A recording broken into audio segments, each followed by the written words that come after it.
ఆ సత్యాన్ని అరిగించుకోలేక ఇక మనం నిజం చెప్తే మళ్ళీ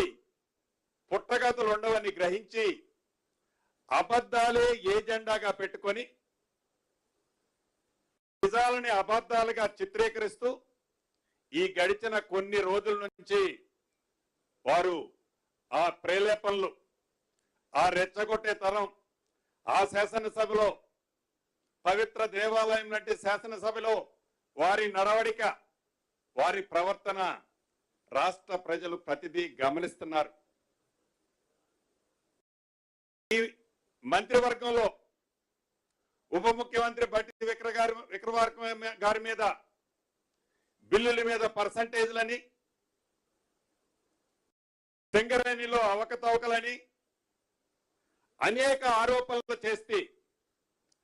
ఆ ఉప ముఖ్యమంత్రి గారి మీద మరొక సహచర మంత్రివర్యులు ఉత్తమ్ కుమార్ రెడ్డి గారు, నీటిపారుదల పౌర సరఫరాల శాఖ మంత్రి, ఆ పౌర సరఫరాల్లో ఏదో 1000 కోట్లు అవినీతి జరిగిందని, ఈ పౌర సరఫరాలకు సంబంధించిన బియ్యాల్లో కుంభకోణాలు జరిగినాయని సహచర మంత్రివర్యులు ఉత్తమ్ కుమార్ రెడ్డి గారి మీద ప్రేరేపణలు చేస్తూ ఏ సన్న బియ్యం అయితే పేదోడికి ఇస్తున్నామో ఆ సన్న బియ్యం మీద ప్రజల్లో వచ్చిన స్పందన జీర్ణించుకోలేక ఆ మంత్రి గారి మీద ఒక ఆరోపణ. అదే రకంగా R&B మంత్రివర్గంలో కోమటిరెడ్డి వెంకటరెడ్డి గారు ప్రతి మండలం నుంచి జిల్లా హెడ్ క్వార్టర్కి, ప్రతి జిల్లా హెడ్ క్వార్టర్ నుంచి స్టేట్ హెడ్ క్వార్టర్కి ఏవైతే రోడ్లు విస్తీర్ణ చేసి మెరుగైన రోడ్లు ఏపించడం కోసం యామ్ సిస్టంలో దేశంలోని కొన్ని రాష్ట్రాలు చేపట్టే కార్యక్రమాన్ని ఇక్కడ కూడా చేపడుతూ మంచి కార్యక్రమాన్ని చేపడితే ఆ పనులు జరిగితే వారి ఉనికి కోల్పోతారని ఆ కార్యక్రమం మీద కోమటిరెడ్డి వెంకటరెడ్డి గారి మీద ఒక నిందలు, అదే రకంగా ఎక్సైజ్ శాఖ మంత్రివర్యులు జూపల్లి గారి మీద ఏవైతే ఆ బాటిల్స్ కేసే స్టిక్కర్ల సిస్టంలో కానీ, లైసెన్సులు ఇచ్చే పారదర్శకంగా పెట్టే టెండర్ల సిస్టంలో కానీ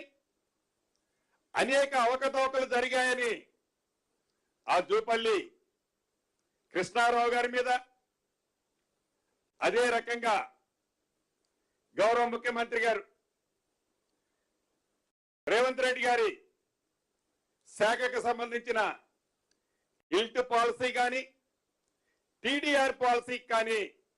సంబంధించిన ఇలా ప్రతి మంత్రి మీద చివరికి నా మీద ముందు ఏదో క్రషర్ అంటాడు, తర్వాత నాగోలులో నాదరగల్ అంటాడు, మరొకసారి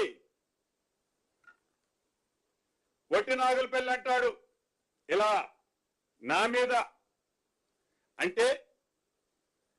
ఈ కేబినెట్ ఉన్న మంత్రులందరి మీద వారికి ఉన్న బురద ఏదైతే ఉందో,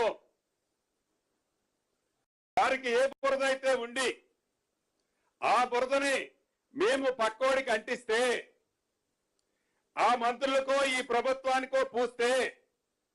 మేము శుభ్రంగా ఉంటామని భ్రమలలో బతుకుతూ అసత్యాలని, అబద్ధాలని నిజాలుగా చిత్రీకరించడం కోసం ఎలా గడిచిన కొద్ది రోజుల నుంచి వారు ప్రవర్తిస్తున్నారో మనకి స్పష్టంగా కనిపిస్తుంది. మొన్న అసెంబ్లీలో గౌరవ ముఖ్యమంత్రి గారు ఏ ఇల్టి పాలసీ అయితే, ఏ టీడీఆర్ పాలసీ అయితే ఈ రాష్ట్ర ప్రభుత్వం తీసుకొచ్చిందో అసెంబ్లీ సాక్షిగా అబద్ధాల రావు గారు, డ్రామాల రావు గారు, మీరు ఏ కమిటీని వేయమంటే, ఏ శాఖని దీనికి నిర్ణయించమంటే, ఏ ఎంక్వైరీని వేయమంటే 2004 నుంచి 2014 నుంచి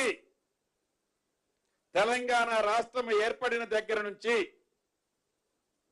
ఇప్పటి వరకు ఈ 2026 మార్చి వరకు ఏ ఇల్ట్ పాలసీ ఏ టీడీఆర్ పాలసీ మీద వేలాది కోట్లు అవకతవకలు జరుగుతున్నాయని మీరు చెప్తున్నారో ఈ ప్రభుత్వం అటువంటి ఎంక్వైరీ చేయడానికి సిద్ధంగా ఉందని గౌరవ ముఖ్యమంత్రి గారు ప్రకటిస్తే తోక ముడుచుకొని